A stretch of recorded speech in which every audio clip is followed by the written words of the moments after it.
In the absurdly animated realm of Smiling Friends Incorporated, where depression is doled out in daily doses and happiness is the holy grail peddled by two slacker saviors, the third season's finale unfurls a revelation that's as hilariously heretical as it is heartfelt. Creators Zach Hadel and Michael Cusack, the mad geniuses behind this Adult Swim fever dream, peel back the curtain on Glep, the pint-sized green gremlin who's long been the show's enigmatic sidekick, more mascot than man, a blob of bewilderment amid Pim Pimling's pep and Charlie Dompler's cynicism. 3 seasons deep, with the outfit's mission to make the world smile, devolving into ever-escalating idiocy, the finale dares to ask, who is Glep? What ancient absurdity birthed this button-eyed enigma? In a candid chat that crackles with their signature irreverence, Hadel and Cusack dissect the episode's lore drop, admitting it's the punchline to a joke fans have heckled since Season 2's throwaway zinger. 3 seasons and feels about right to explain what one of the main characters does. Laughs. Why is he here? What does he do? We have a throwaway line in the first episode of Season 2 where a guy says, "What does the green thing do?" And since then people have been quoting that. It just felt like a good time to answer, Hadel quips, his laughter a gateway to the duo's deadpan dynamic. That line, a casual jab at Glep's nebulous role, perched at his desk crunching numbers or just existing, ignited fan forums aflame with speculation. Was he a demon? A demoted deity? The show's ID incarnate? The finale obliges with flashbacks that rocket through millennia, painting Glep as a millennia-old entity from a distant, despondent dimension, crash-landed on Earth eons ago. It's a backstory bloated with biblical beats, primordial ooze to pagan pacts, all rendered in the show's squat, squiggly style that mocks profundity with pratfalls. Hadel elaborates on Glep's temporal sprawl, teasing threads for future folly. We've had in our minds since whenever we started thinking of the show, the idea that Glep would be thousands of years old. We had some other ideas, and might use those for a later season. This isn't lore for lore's sake, it's fodder for farce. Early concepts veered into interdimensional diplomacy, Glep as galactic gopher, or Homeland Homecomings probing his verdant kin. An interesting idea was that Glep went back to his home country, and what are the other Glep guys like? We went in a lot of different directions and everything just felt like it didn't scratch the itch, Hadel confesses.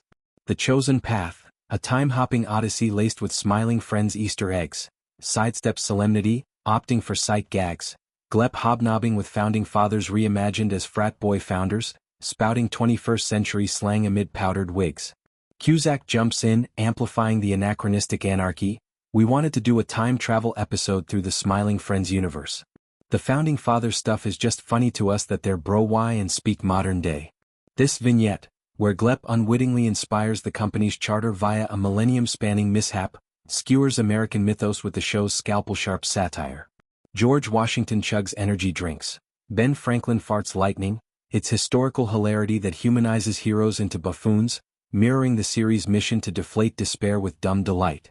The flashbacks, comprising the episode's meaty middle, evade serious lore pitfalls by prioritizing punchlines.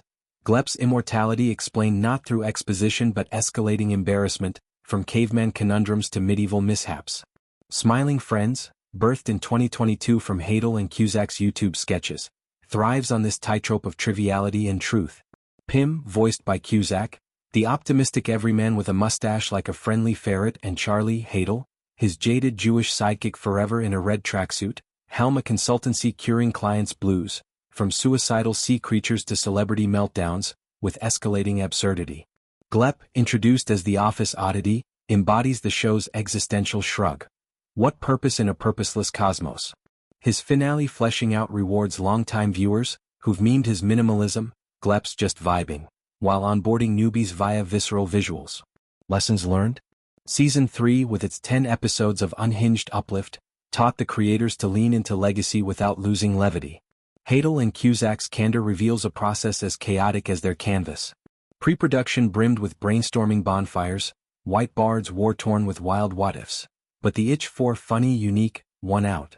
A big chunk of the episode is just flashbacks, but that works well because it's funny, it's unique, and it keeps it from being a serious lore episode, Hadel notes.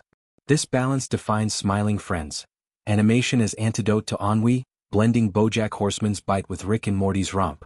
Influences abound, from Ren and Stimpy's rubber hose raunch to The Simpsons' suburban surrealism, but their alchemy is alchemical. Depression's depiction not dwelled on, but danced around with daffy diversions. Glep's arc illuminates broader themes. Immortal yet impotent, he parallels Pym's pipe dreams and Charlie's cynicism, a third wheel wheeling through eternity's ennui. His lessons?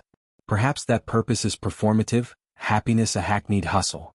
Fans, devouring the finale on Adult Swim and Max, dissected it in Discord dives.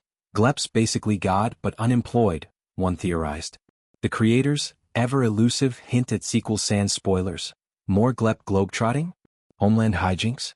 Their reticence fuels the fire, ensuring smiling friends smiles slyly at its own sprawl. From humble web origins, Hadel's Pringle ring toss, Cusack's yippee-ki-yay, to Emmy buzz, the show's ascent mirrors Glep's unintended odyssey, accidental icons in an absurd arena. Season 3's takeaways? Embrace the extraneous, even enigmas evolve. As Hadel laughs, why is he here? Well, why are any of us?